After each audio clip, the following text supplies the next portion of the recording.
Bonjour à vous et bienvenue à cette émission spéciale.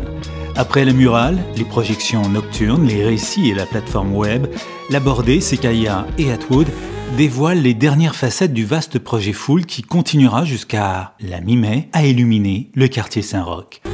Au cœur des nouveautés, une série de 20 balados où des invités du monde du théâtre rencontrent les participants et participantes du projet. Humanité, enjeux sensibles, échanges vrais et formules serrées, cette collaboration est signée en partenariat avec Sequoia, le Théâtre La Bordée et Atwood. Les 5 premiers épisodes sont d'ores et déjà disponibles sur sequoiafm.org section création originale et sur les plateformes habituelles de balado.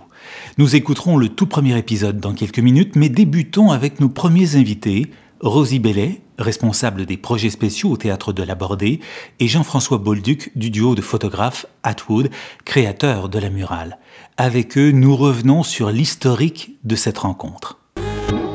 Le projet a commencé avant même qu'il commence, c'est-à-dire que l'année précédente, donc en 2019, tu me rappelleras, Rosie, Atwood, donc qui est composé d'Éric Leblanc et de moi-même, avons collaboré avec La Bordée dans le cadre de la pièce Rotterdam. Donc on a fait une exposition satellite dans les halls du théâtre, notre exposition Igéane. Alors c'était une exposition où on mettait en vedette une drag queen du même nom ici, qui performe ici à Québec.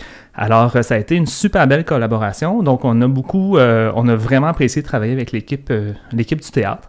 Alors, quelques mois plus tard, Eric et moi, on s'est assis, puis on s'est mis à rêver d'un projet grandiose, je dois avouer. Et Rosie nous est arrivée avec une certaine proposition d'exposition, de résidence, et on lui a proposé quelque chose qui était, selon moi, une belle exposition. Puis je me rappelle très bien, Rosie, on était au Nectar Saint-Roch, puis tu nous as dit non, mais il faut rêver grand. C'est ce qu'on a fait. Et à partir de là, Fool est né, je pense. Oui, tout à fait. Et, on l'avait imaginé en contexte normal, disons, en saison régulière. Donc, un projet qui se collait, qui s'intégrait super bien à la programmation régulière avec les 5 productions de La Bordée, des pièces en accueil, tout ça. Et finalement, en mars dernier, il y a un peu plus d'1 an, tout bascule et on est amené à devoir réinventer la formule. Et donc, au lieu de se coller aux pièces qui devait être présenté, on va faire un saut dans le temps. Donc, on va associer les 20 citoyens de la murale à 20 pièces qui ont été jouées à La Bordée pour faire le lien entre réalité et fiction, entre les enjeux qu'on voit se déployer, s'interpréter sur les scènes de La Bordée et ce que nos voisins, notre ami, nos parents peuvent vivre au quotidien. Donc, ça aborde toutes sortes de thèmes, évidemment, de l'immigration à la transidentité, en passant par l'implication citoyenne, l'engagement, le bénévolat. Donc, bref, une multitude de projets. Et au fur et à mesure que le projet a démarré avec l'inauguration en octobre dernier, là, c'est déployé de plus en plus de volets jusqu'à voir naître une vingtaine de balados qui accompagnent la murale et les citoyens. Donc, effectivement, ce qu'on peut voir de ce temps-ci, c'est évidemment la murale qui se trouve sur la façade arrière du Théâtre de la Bordée. Donc, une murale qui est composée de 20 citoyens, 20 citoyens-citoyennes qui vivent ou qui travaillent dans le quartier de la Cité-Limoilou, qui veillent sur les passants passantes qui peuvent regarder cette murale-là de jour et de soir, de nuit. Donc, il y a une projection sur cette même murale-là imprimée qui vient faire le lien, comme Rosie le disait, entre le théâtre et la vie quotidienne, donc la vie de tous les jours. Et donc, effectivement, à ça, c'est ajouté plusieurs autres volets. On s'amuse à dire que c'est tentaculaire. Donc, il y a plusieurs autres volets, notamment un volet avec la Ville de Québec, où il y a des expositions itinérantes qui se promènent un petit peu partout dans la ville, et ce, jusqu'au début mai. Donc, il y en a une nouvelle qui va arriver au mois d'avril. Et effectivement, donc, il y a des belles collaborations, notamment avec Sequoia, ici, avec les balados, et le Musée national des beaux-arts, une collaboration qui s'en vient aussi pour le mois prochain. Qu'est-ce que Fool et le contexte extraordinaire qui accompagne ces différentes mutations vous a permis de dire de plus par rapport au projet initial dans chacune justement de ces explorations? Je pense que vraiment Fool est venu combler un besoin de création artistique, d'art dans la vie des gens, alors que tout devait être interrompu, tout ce qui était dit de programmation régulière, tout ce qui pouvait se vivre sur nos scènes, on ne pouvait plus accueillir de public, donc nécessairement, il fallait rejoindre les gens différemment, puis Foule venait vraiment répondre à ce besoin-là en s'articulant sur... en prenant forme sur le mur arrière de la bordée, puis donc... et il y a même une plateforme web aussi, donc le site où les gens pouvaient découvrir un peu le parcours, l'histoire des citoyens dont on voit le portrait. Donc, je pense que c'est vraiment... le timing était malheureux, puis en même temps, on a su tirer profit de ces circonstances-là pour faire vraiment jaillir la lumière dans la vie des gens, puis de toutes sortes de façons. Donc, de réitérer l'idée que l'art est essentiel, que la culture est importante dans nos vies, plus qu'importante même. Elle fait une différence et on l'a senti tout au long du projet, là, avec les citoyens, les participantes impliquées. Ça fait une différence pour elles et pour nous aussi, là, de voir naître et de voir ce projet-là se déployer sur tous ces mois-là, finalement.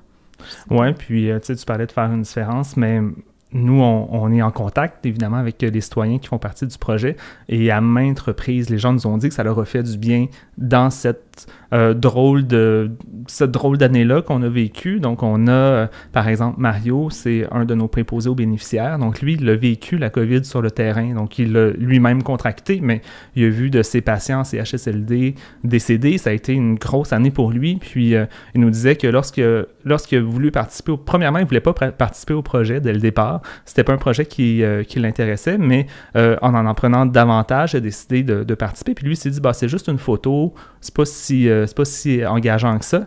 Et finalement, il nous a dit que ça a été un projet une expérience qui l'a probablement tenu, qui lui a tenu la tête hors de l'eau toute l'année parce que ça lui a fait du bien, parce qu'il voyait les gens lire son histoire, apprendre à le connaître, puis ça lui donnait un second souffle, disons, à cette année qui peut être plutôt difficile. Humainement, tant chez les acteurs, l'équipe de la Bordée qu'auprès des citoyens, qu'est-ce que Foule a nourri chez vous? C'est une bonne question. En fait, moi, ça m'a certainement appris que l'art pouvait faire du bien. Je le savais que moi, en soi, ça me fait du bien, l'art, notamment l'art vivant comme le théâtre, mais aussi la photo et les arts visuels, mais de voir que cet art-là peut faire du bien à d'autres personnes et mon art peut faire du bien à d'autres personnes, c'était la première fois que je le vivais. Puis ça m'a fait chaud au cœur, ça m'a fait du bien, ça a été un beau moment. Et je pense que la situation de la pandémie a contribué à ça. J'ai l'impression que les gens avaient besoin de cet art-là, puis on nous en a fait la preuve à plusieurs reprises. Ouais, je pense que dans le même sens que toi, Jeff, c'est venu nourrir un espoir, puis c'est venu réaffirmer le besoin de se rassembler, puis d'échanger, puis de se voir. C'est comme si on a nourri cet espoir-là pendant 1 an. On espère qu'un jour ça peut se concrétiser, que les participants puis tous les collaborateurs au projet pourront se rencontrer enfin, mais même en le faisant de façon plus individuelle lors de la prise de photos, après ça avec le balado, les capsules au Musée des Beaux-Arts, il y a vraiment... juste au contact one-on-one, on sent l'impact du projet chez les gens. Fait que c'est déjà fascinant de voir que ça a pu se rendre, que ça a pu toucher, ça a pu faire du bien, ça a pu... c'est ça, illuminer un peu le cœur des gens, malgré le fait qu'on n'ait pas réussi encore à se rassembler. Donc, si jamais on y parvient d'ici la fin ultime du projet, j'ai l'impression qu'on va voir l'ampleur des connexions, de la connexion que ça a provoqué entre les gens, puis de toutes les retombées que ça a pu générer. Oui, puis c'est intéressant parce que j'ai lu dernièrement que durant cette pandémie-là, les relations faibles, c'est-à-dire que les relations personnelles faibles, un peu comme lorsqu'on va à l'épicerie, on parle au caissière, donc lorsqu'on va à la pharmacie, c'était très, très important pour notre bien-être, ces relations faibles-là. Puis je réfléchissais à ça, puis je me disais, Foule, permet un peu ce type de relation-là, c'est-à-dire qu'on va découvrir la vie des gens en lisant leurs textes qu'Éric a écrit sur la plateforme. J'ai comme l'impression que pour cette raison-là, je pense que le projet peut aussi avoir fait du bien à plusieurs personnes. Et puis ce que permet aussi le balado, c'est qu'après l'image, après les textes, après les histoires, on entende les voix de ces personnes qu'on a regardées sur une murale, dont on s'était intéressé. Et là aussi, on découvre une autre facette de la personnalité à travers les voix, parce que le son, la voix, ça dit aussi beaucoup de choses. Oui, la parole aussi, on sent ces gens-là ont des choses à dire, ont des opinions, il y a vraiment des thèmes. Les thèmes ont été abordés de front, finalement, puis on faisait vraiment, ces balados-là permettent de vraiment faire le lien entre la pièce, le rôle qu'un comédien, qu'un auteur, là où se relie la création et la réalité, là, finalement, puis entendre ces gens-là prendre la parole, justement, la porter, la déployer, échanger avec nuance et profondeur, je pense que ça vient donner une touche vraiment humaine et vraiment riche. Dans un instant, nous allons écouter l'un des épisodes, Un sofa dans le jardin. Qu'est-ce que vous pourriez nous dire sur cet épisode-là en quelques mots? C'était très intéressant de remettre un peu à jour cette pièce-là qui a été présentée en coproduction avec le Théâtre Niveau Parking il y a plusieurs années déjà à l'Abordé, et d'entendre Marie-Ève prendre la parole sur les enjeux environnementaux et voir, la pièce, c'est ça, je pense que c'est même il y a 15-20 ans que la pièce avait été présentée, les enjeux la crise climatique et tout ça, c'était beaucoup moins actuel que ça l'est maintenant. Et de voir l'évolution du propos, comment ça a pu se transformer avec la nouvelle génération, avec les enjeux, les débats politiques et tout. Puis qu'est-ce qu'on peut faire aussi par rapport à la crise climatique, au changement climatique, comment on peut s'y adapter, quelles actions on peut poser. C'est intéressant d'aller jusque-là. Je trouve que ça interpelle vraiment bien l'auditeur, puis l'invite à prendre position lui aussi, finalement, par rapport à ces enjeux-là. Voilà.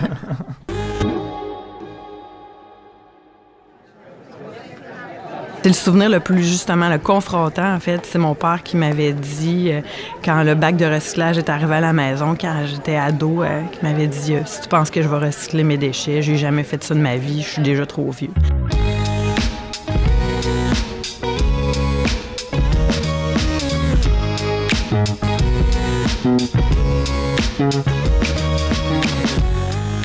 Ce qu'on voit au théâtre arrive parfois à notre voisine, à notre père, à nous. Foule associe des pièces de théâtre présentées à l'Abordé à ces personnes qu'on croise au quotidien. 20 pièces, 20 citoyennes et citoyens, 20 enjeux. De la transidentité au CHSLD, de la guerre centrafricaine à la vie de fonctionnaire, on vous montre comment notre communauté peut contenir tout un monde, aussi fictif que réel.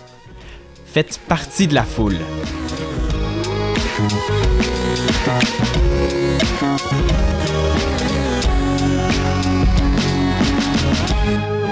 Je m'appelle Éric Leblanc, je suis auteur et artiste multidisciplinaire. Dans cet épisode, on aborde Un sofa dans le jardin, un texte collectif présenté à l'Abordé en 2010. On y suit la jeune Charlotte et ses deux parents alors qu'ils répondent chacun à leur manière à une constatation fatale. Comment survivre à la disparition inéluctable de toute chose? Pour Charlotte, la question l'amène à développer un regard aiguisé sur la nature et l'impact humain sur notre environnement. Présentée pour la première fois en 1988, la pièce était encore d'actualité en 2010 et toujours aujourd'hui, alors que l'urgence climatique est plus pressante que jamais. Pour en discuter, on rencontre Marie-Ève Leclerc, chargée de projet en mobilisation citoyenne pour Équiterre, et Michel Nadeau, directeur artistique de l'Abordé et metteur en scène de la production de 2010. On écoute un extrait, interprété par notre équipe de comédiens maison, qui oppose Charlotte à son père qui fait fortune dans l'industrie des couches jetables.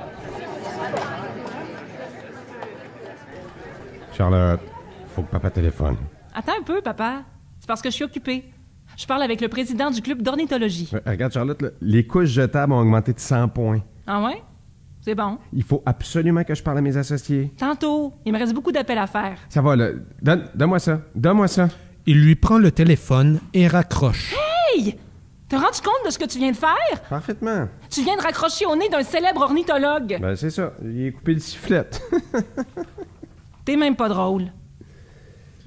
Allô, Tennessee? It's P.A. How are you? Good, good. How's your wife? Don't tell me. Well, you know, a man is a man, a woman is a woman, and a gorilla is a gorilla. Did you see the Dow Jones this morning? Yeah. Good, huh? I told you. Well, we should do a conference telephone. Yeah, I'll take care of it. Okay. Talk to you later. Bye-bye. Il compose un autre numéro. Papa, je trouve que tes préoccupations sont dépassées. Tu devrais plutôt mettre tes énergies à sauver les pauvres oiseaux du Groenland qui ont les ailes complètement... Allô, Lise, là, tu vas m'organiser un appel conférence, là. Faudrait m'appeler Tennessee Walcott, Mustapha Bichiba, Ortego Beluga, Ito Makata puis Didier Dacoten. Merci. Ouais, j'attends. Il raccroche. Papa, j'ai pas demandé à naître. Mais étant l'expression de ta propre libido, j'estime avoir droit à l'expression de ma propre opinion. Et en vertu du traité de... Écoute bien, ma fille. On fait blower le Dow Jones avec les couches jetables. Tu t'adresses présentement à un futur milliardaire de notre planète. Le monde entier est désemparé. Ils savent plus où jeter les couches sales. Qui tu penses va trouver la solution? Toi, j'imagine? Bingo! Laisse-moi te dire, je nous prépare de belles petites affaires. Puis laisse-moi te dire que la vie sauve à nous autres. Puis laisse-moi te dire que je m'occupe de tout. Puis laisse-moi te dire... Papa, je te parle oiseau, puis tu me réponds couche. Allô, Lise? Comment peux-tu vivre et accumuler des millions tout en sachant qu'à la minute où on se parle... Lise, je t'entends mal, Lise. À la minute où on se parle, des oiseaux aquatiques sont englués dans le pétrole qui sert à faire le plastique, qui sert à recouvrir les couches, qui servent à gagner ta vie. Voyons, qu'est-ce que t'as mangé un matin, Lise? Mais mon pauvre paternel, tu portes pas ton regard assez loin à l'horizon. Il faut que tu réalises que l'argent lui-même est en voie de disparition. Avec l'extinction des milliers d'espèces d'arbres, bientôt on pourra même plus fabriquer le papier qui sert à imprimer les billets de banque.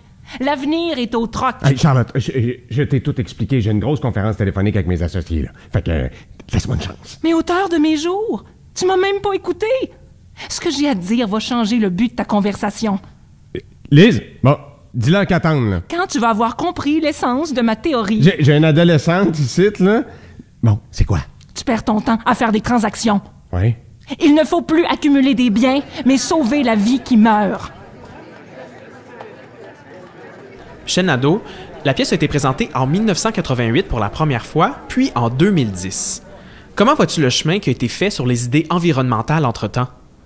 Je vais répondre à ça en me référant à un autre spectacle où là j'ai eu un choc. C'est quand on avait fait Lentement la beauté, qu'on avait créé bon, je me souviens plus l'année, là. Mais on l'a repris il y a 2 ans, donc après une quinzaine d'années, en 2003, puis on l'a repris en 2018. À la fin de la pièce, il y avait une réplique qui disait, c'était une réplique de Tchekhov, des 3 sœurs, qui disait « Regardez les oiseaux, la vie ne change pas, elle ne changera jamais. Regardez les oies, par exemple, elles volent. Et dans 1 million d'années, la vie sera toujours la même, elle ne change pas. » Fait quand on a créé ça en 2003, on disait oui, c'est correct. Puis en 2018, quand on l'a fait, la vie ne change pas dans 1 million d'années, elle sera encore pareil. On s'est dit, en 15 ans, on peut plus dire que la vie va être pareille, même peut-être dans 25 ans. Et donc, je reviens sur ta question, c'est effectivement, il y a quelque chose, dans le temps, c'était une sorte de fable, un peu cartoon, sauf dans le jardin autour de ça, la disparition, puis on rigolait avec toutes ces choses-là. Mais aujourd'hui, on rigole plus, puis même on se dit, nos enfants, dans 25 ans, en 2050, il y a comme une sorte de palier, 2050, il faut décarboner d'ici 2050, sinon, les réfugiés climatiques, etc., ça a changé énormément, ne serait-ce que les glaces qui fondent. Il y a comme une accélération des changements qui n'existait pas même, qui était moins présente même en 2010, je te dirais. En 10 ans, ça a bougé déjà beaucoup, et c'est toute la planète qui bouge, et ça, c'est extrêmement préoccupant.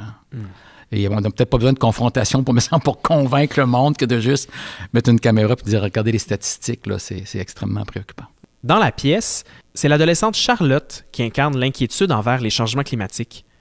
Marie-Ève Leclerc, comment est née ton envie de porter ces combats-là? Ça a été la confrontation. OK.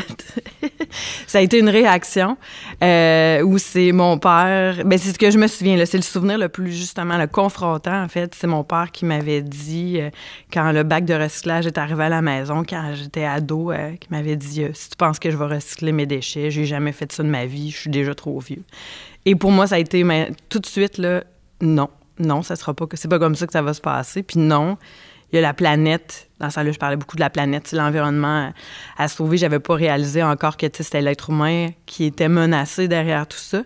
Fait que pour moi, ça a été la confrontation. Puis oui, dans mes premières années, j'ai confronté. Puis après ça, j'en suis venue... L'adolescence. C'est l'adolescence aussi. Fait que j'ai confronté, puis après ça, j'ai décidé de prêcher par l'exemple. Puis là, ça fonctionnait. Puis j'ai raffiné au fur et à mesure de mon implication dans l'environnement. J'ai raffiné mes discours, mes techniques, puis mon implication qui est maintenant plus politique, puis qui est plus juste des petits gestes au quotidien, mais j'en ai fait ma carrière, en fait, là, tout ça. Fait que maintenant, c'est plus dans le dialogue. Puis quand la confrontation est nécessaire, c'est toujours le fun. Un petit peu. Mais c'est sûr que c'est difficile de demander à quelqu'un de changer en disant « t'es un épais », tu sais. Parce que les gens reçoivent plutôt l'agression que le message, finalement, de ça. Mais ça peut être aussi quelque chose de séduisant. Je pense, tu sais, par exemple, Jean-Martin Fortier, là, le jardinier maraîcher. Là. Il avait fait un livre sur le jardinage, c'est un best-seller. Il y a plein de jeunes, tu sais, il y a beaucoup puis toute l'idée d'agriculture de proximité. Donc, c'est tout un nouveau système économique aussi, une façon aussi d'avoir des légumes plus proches, faire travailler notre monde. C'est un modèle qui est apparu séduisant pour plein de gens. La séduction peut être quelque chose aussi qui fonctionne bien, mais c'est sûr que donc c'est un des moyens, mais présentement, il y a des législations qui devraient être prises très, très rapidement, là, parce que la séduction, des fois, c'est long.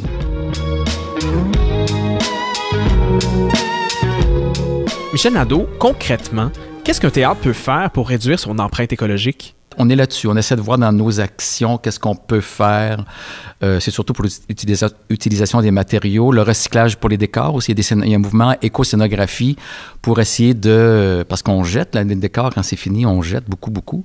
Bon, est-ce qu'un panneau un 4x8, on peut le recycler puis qu'il devienne un 3x5 pour un décor pour une petite compagnie? Il y a des 2x4 qu'on peut récupérer. Ça prend plus de temps, le démontage. Bon, mais il y a des actions comme ça qui sont entreprises dans plusieurs théâtres. Je veux dire, il y a une conscientisation de plus en plus grande qui se fait dans mesure de ce qu'on peut faire là, dans un théâtre. Marie-Ève Leclerc, est-ce que tu as l'impression que le milieu des arts fait les efforts nécessaires pour emboîter le pas?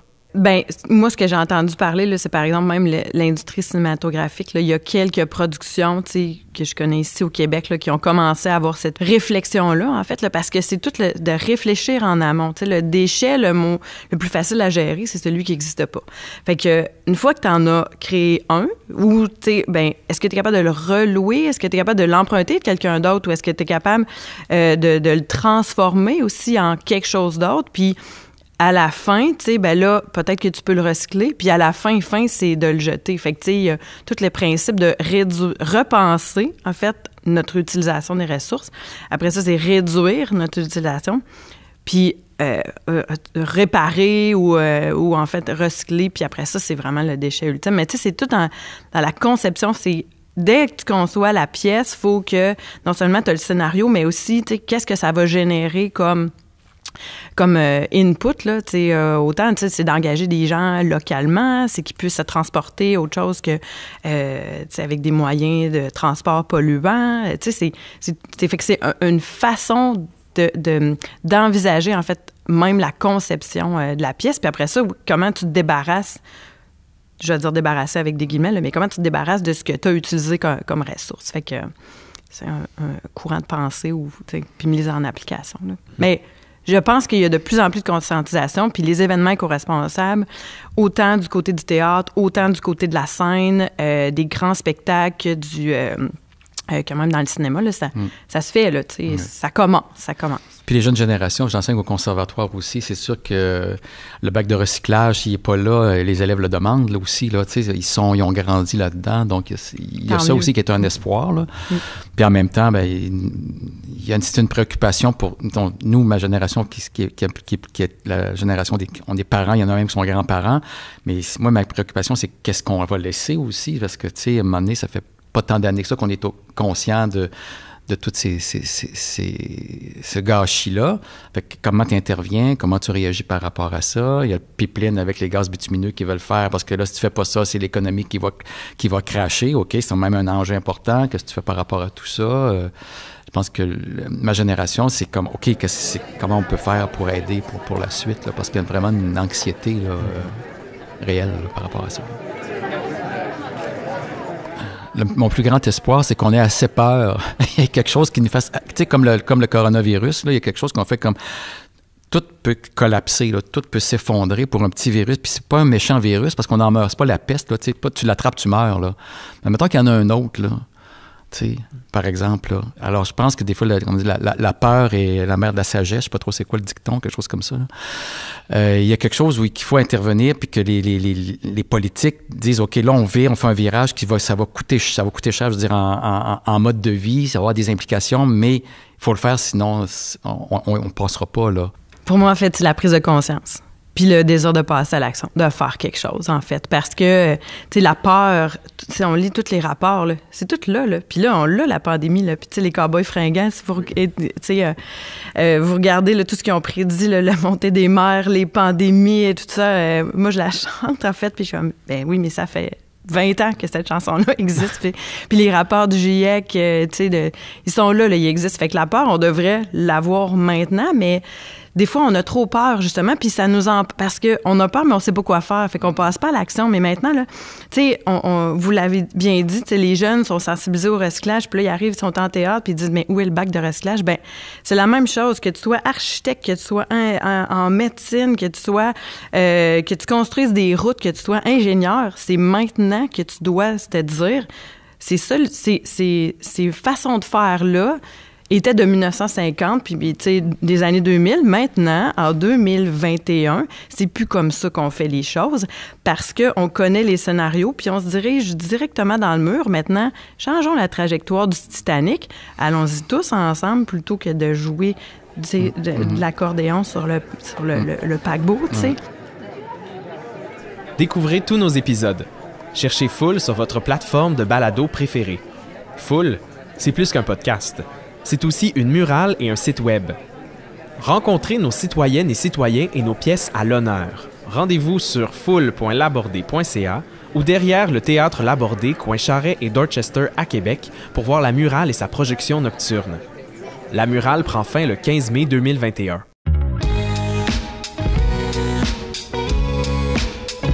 Fool le balado, l'équipe.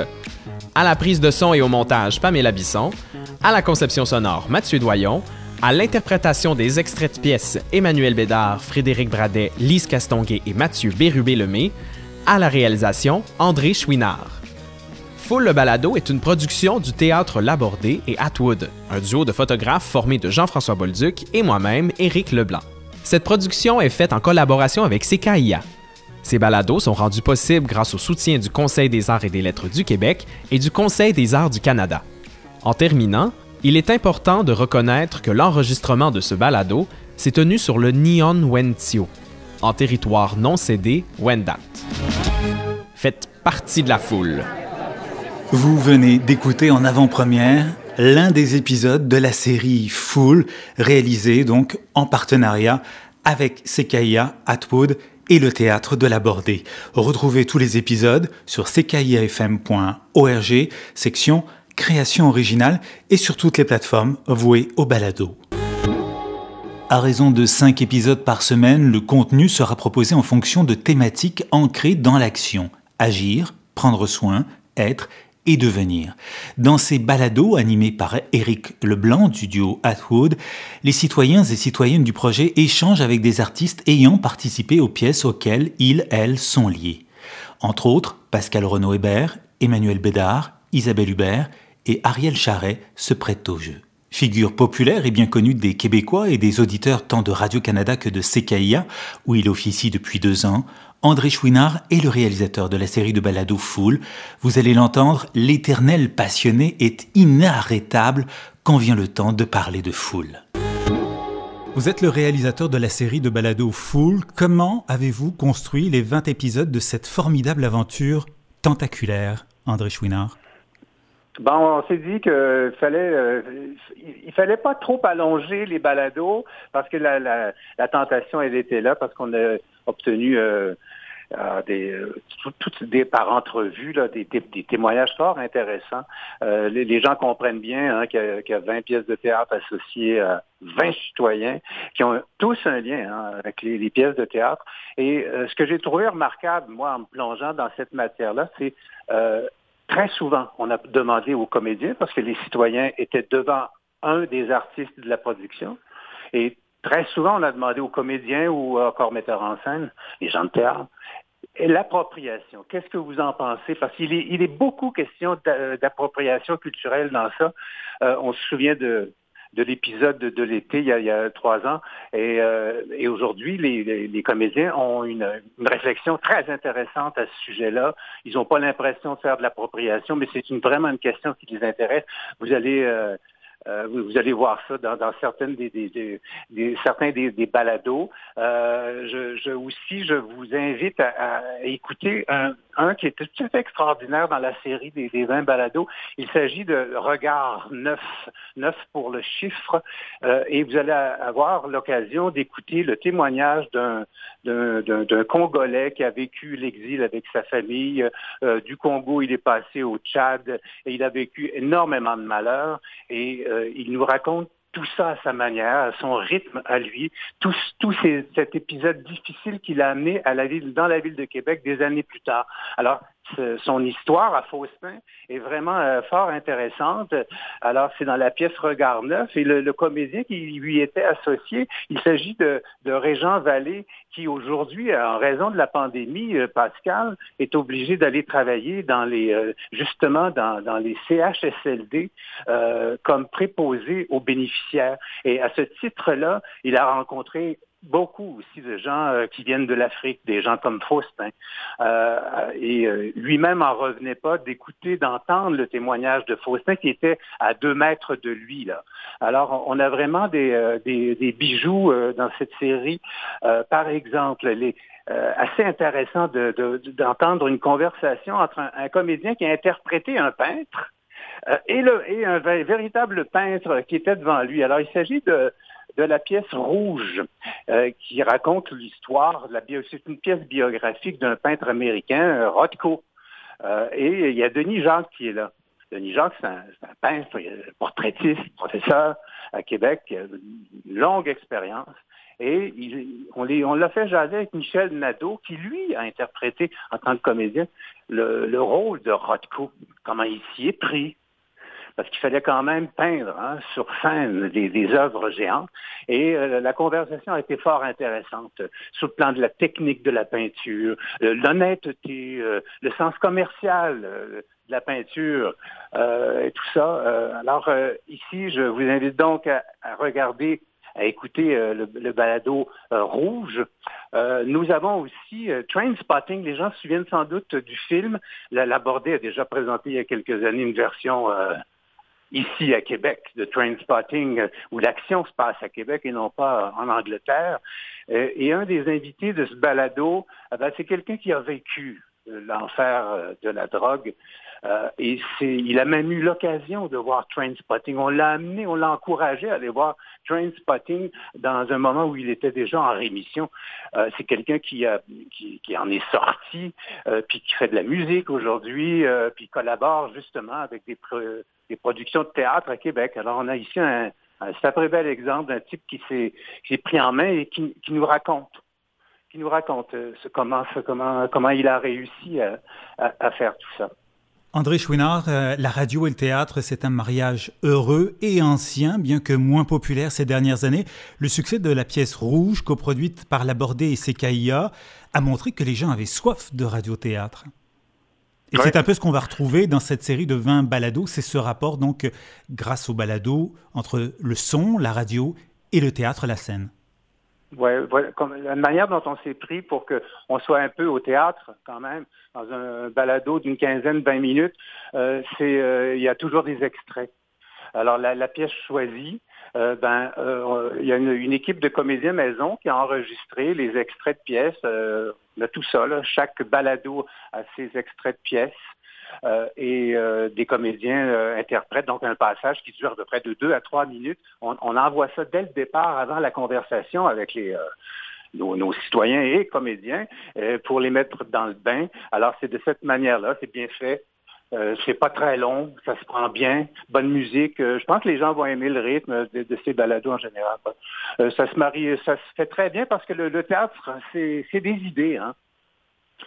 C'est le monde du théâtre, là, comme le monde de la littérature, c'est le monde des idées. Et la radio, c'est un média d'idées, c'est un média de réflexion. Ça allait très bien ensemble, Pascal.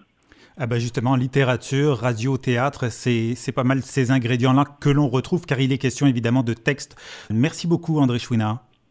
Ça a été un plaisir, Pascal. Notre dernier invité n'est ni plus ni moins que l'autre tête du duo Atwood, Éric Leblanc, avec lequel nous avons décidé de parler de l'écriture de cette série de balados Fool. Le projet Fool, c'est vraiment devenu une aventure au fil du temps où est-ce qu'on l'a construit. Au départ, c'était une murale. C'est devenu aussi un site web sur lequel on a pu colliger les textes que j'ai écrits qui racontaient le parcours des différents citoyennes et citoyens. Et donc, de fil en aiguille, on est venu à créer un peu cette rencontre-là de plus en plus foisonnante, de plus en plus profonde avec les gens. Et en créant les balados, l'idée, en fait, c'était de pousser cette rencontre-là encore plus loin en amenant vraiment les citoyens à la rencontre du théâtre, à la rencontre de gens qui, d'une certaine manière, les ont représentés ou ont voulu les représenter sur scène, que ce soit en faisant la mise en scène, en jouant un rôle ou en écrivant une pièce. Et donc, on a voulu amener cette rencontre-là entre des gens qui ont réfléchi à un enjeu et des gens qui l'ont vécu. L'écriture, la littérature était déjà omniprésente dans ce projet à la base. Elle prend une nouvelle tournure avec l'apparition des séries. Comment est-ce que vous avez abordé l'écriture de la série de balados? En fait, l'écriture des balados, c'est vraiment axé sur cette rencontre-là. Au départ, toute la littérature qui est inclue dans le projet Fool, c'est plutôt concentré sur l'individu, son parcours, son vécu à lui. Et là, on a vraiment voulu pousser plus loin en allant jouer peut-être plus dans l'enjeu que la personne représentait pour l'amener à la rencontre de l'artiste. Et là aussi, plonger dans comment l'artiste a vu cet enjeu-là pour qu'il puisse vraiment discuter autour, puis des fois briser certaines perceptions. Des fois, on a l'impression que quelque chose se vit au quotidien d'une manière, mais la personne qui le vit comme tel le vit autrement. Donc vraiment, l'idée, c'est basé sur cet échange-là. Et c'est comme ça que l'écriture est venue, en fait, de vouloir créer cette rencontre d'idées-là pour vraiment venir faire éclater l'enjeu dans tous les sens possibles. Est-ce que vous avez découvert, lors des enregistrements des balados, des choses différentes, ou est-ce que les participantes vous ont dit des choses différentes de ce qu'ils avaient pu déjà vous dire lors de la première phase? Absolument. Ce qui est intéressant, en fait, c'est que sur la première phase, on avait demandé à la personne de nous raconter son histoire pour ensuite lui suggérer une citation d'une pièce de théâtre qui la représentait. Donc, à ce moment-là, le discours se faisait de la pièce vers la personne. Et là, on a plutôt été à l'inverse, c'est-à-dire que là, on l'a représenté l'extrait un peu plus élargi. Au lieu que ce soit simplement une citation, on est vraiment allé dans une mise en situation, un moment de la pièce. Et souvent, les personnes étaient surprises agréablement ou, j'étais pour dire désagréablement, mais c'est plutôt, ils ont été confrontés peut-être à une vision qui n'était pas tout à fait juste. Je pense notamment à Simon, qui lui est fonctionnaire au gouvernement. Et quand on lui a présenté la pièce Lentement la beauté, un extrait où est-ce que ça parlait de restructuration, tout ça dans cet extrait-là, ben, tout de suite il est arrivé, il a dit j'ai trouvé ça un peu caricatural, en fait ça se passe pas tout à fait comme ça, puis lui il est venu déboulonner certaines idées. Puis c'est intéressant justement de pousser ça plus loin, d'aller vraiment dans la confrontation entre comment on l'a perçu puis ce que c'est réellement. Vous êtes animateur de ces rencontres. Comment est-ce que vous avez travaillé votre intervention? Avec la pandémie, je pense qu'on a appris tout ce que voulait dire et autres tâches connexes dans la vie. Donc, pour moi, le balado, l'animation de balado, c'est quelque chose que j'ai appris grâce au bon conseil notamment d'André Chouinard, le réalisateur, qui est vraiment venu m'aiguiller, m'aider à apprendre d'une certaine manière, un peu sur le tas certaines fois. Mais ça a vraiment été une belle découverte, une belle occasion aussi de créer les dialogues, les encourager, puis de sortir un petit peu de mon médium naturel qui est l'écriture pour aller justement vers le parler, vers le concret, puis vers la rencontre physique. Même si on était tous à 2 mètres de distance, même si on respectait toutes les mesures sanitaires, c'était le fun d'avoir du monde devant soi avec qui discuter, prendre un café, entre guillemets, même si tout le monde buvait juste de l'eau, pour pouvoir vraiment échanger, dialoguer. Puis c'est le fun de pouvoir initier ça. Donc, pour moi, j'ai travaillé ça, je dirais, d'une manière assez... dans une grande ouverture, vu que c'était pas quelque chose que je faisais nécessairement, mais je pense dans le plaisir, puis dans le fait aussi de vouloir rassurer tout le monde. Il y a certains citoyens qui n'ont pas l'habitude d'être devant un micro, donc de pouvoir leur dire ça va bien aller, on est là, on est entre amis, on peut se reprendre, tout ça, donc de vraiment créer une espèce de safe space, entre guillemets, où est-ce qu'on était vraiment là pour discuter. La seule différence avec l'habitude, c'est qu'on avait un micro dans le visage. Ce que permet la série, c'est de pousser encore plus loin notre curiosité. Nous qui avons vu ces 20 citoyens sur des affiches, la nuit éclairée, on les a lus. Là, on va les entendre parler, on va mettre une voix sur des visages. Et ça aussi, quand on écoute ces personnes parler, évidemment, c'est un autre regard, j'allais dire, que l'on porte sur leur histoire et leur parcours personnel. Tout à fait, puis je trouve que c'est très intéressant parce que de pouvoir amener le son à l'image et au texte, ça permet d'avoir un portrait très global de ces personnes-là, de mieux les comprendre, de mieux appréhender leurs différentes facettes, plutôt que d'y aller avec une seule image ou un seul texte qui peut montrer vraiment, qui peut restreindre certaines personnes à certaines visions de qui est qui. Bien là, ça nous permet d'ajouter toute une profondeur aussi. Quand on entend certaines personnes parler, quand on colle le visage, on fait « Mon Dieu, je m'attendais peut-être pas à ce qu'il s'exprime comme ça ». Puis ça amène toute une richesse. Puis je pense que ça permet aussi d'ajouter une profondeur et une sagesse à chacune. Je pense que c'est la beauté. Les 20 citoyennes et citoyens qui se sont amenés dans le projet ont tous et toutes cette profondeur-là qu'on a tout un chacun, mais ça a été le fun d'avoir accès à cette profondeur-là, puis la voix vient mettre ça de l'avant. Et c'est d'autant plus vrai aussi avec la rencontre avec les artistes, de pouvoir les entendre parler avec les artistes, de répondre à des questions ou de les mettre ensemble dans la même pièce. Ça permet aussi aux artistes, des fois, de descendre un peu de la scène pour venir nous voir, venir nous rencontrer, discuter avec nous, puis avoir accès aussi à leur voix à eux, à leur perception, puis à leur humanité. Je trouve que ça crée des rencontres c'est le mot du jour, là, mais d'une richesse sans fin. Ça célèbre tellement l'humanité derrière le projet, puis surtout l'humanité derrière tout un chacun, qu'on soit artiste, citoyen, un peu des deux, ça permet cette rencontre-là. Il y a un projet d'édition en chantier pour certains textes. Qu'est-ce que vous pouvez nous dire? C'est une autre extension de ce projet que vous-même vous présentez comme tentaculaire. Oui, c'est ça. Une belle opportunité qui s'est présentée. J'ose pas trop en dire parce qu'on est encore dans les premières étapes, mais ce que je peux en dire, c'est que ce qui est intéressant, c'est que ça va vraiment venir boucler la boucle, au sens où les citoyens ont été présentés à des œuvres de théâtre, et là, les citoyens vont devenir des œuvres de théâtre en eux-mêmes.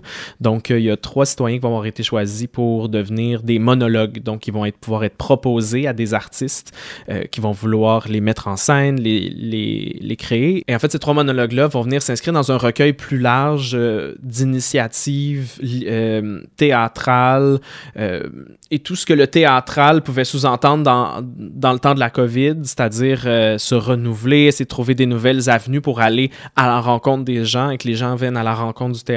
Donc, c'est une espèce de recueil qui rassemble différents projets théâtraux qui ont pu voir le jour malgré la situation. En terminant, Éric Leblanc, ce projet, on l'a dit, est tentaculaire. On va de surprise en surprise. Vous avez été de surprise en surprise avec ce projet-là, avec le théâtre Labordé. Est-ce que l'ultime surprise serait une finale, une sorte d'apothéose en public? Ah, on le souhaite tellement. Justement, le projet va de surprise en surprise. Je pense autant nous, on a réussi à créer plein de tentacules, justement, ce projet-là, que nous-mêmes, on ne s'attendait pas à trouver. Autant la pandémie vient aussi nous donner des surprises, souvent plus des contraintes de création que vraiment des belles surprises, mais on les prend comme des contraintes, puis ça nous aide à avancer. C'est sûr qu'on aimerait pouvoir créer cette rencontre-là entre tout le monde. Les citoyens qui participent au projet nous l'ont dit, les artistes aussi qui ont été inclus dans les balados. Tout le monde aimerait vraiment pouvoir prendre un verre tous ensemble. Moi, j'imagine un beach party, quelque chose, n'importe quoi qui permet vraiment d'avoir tout le monde ensemble, qui se prend quasiment dans ses bras. Est-ce que ça va être possible? On se croise les doigts, mais pour l'instant, c'est vraiment dans l'hypothèse. Puis si ça se décide, ça va être encore une surprise, un revirement sur un scène qu'on n'aura pas le choix de faire, tout dépendant les contraintes de la santé publique. Mais c'est sûr que d'une manière ou d'une autre, la beauté du projet, c'est que ça permettait au théâtre et aux citoyens d'occuper un espace malgré le fait où physiquement on ne pouvait pas nécessairement le faire. Donc je pense que même si on ne peut pas faire cette rencontre-là finale, il va toujours rester ça du projet, ce désir, ce besoin-là d'exister dans l'espace public, qu'on soit du milieu du théâtre, qu'on soit de n'importe quel milieu, en fait, justement, malgré les contraintes qui peuvent arriver. Puis je pense que s'il n'est pas possible de finir le projet avec cette rencontre-là, peut-être éventuellement, ne serait-ce qu'informellement, pouvoir amener tout le monde autour de soi, prendre un bon verre peut-être dans un an, qui sait, ça pourra au moins être une belle manière de mettre un point final. Éric Leblanc, merci. Ben merci.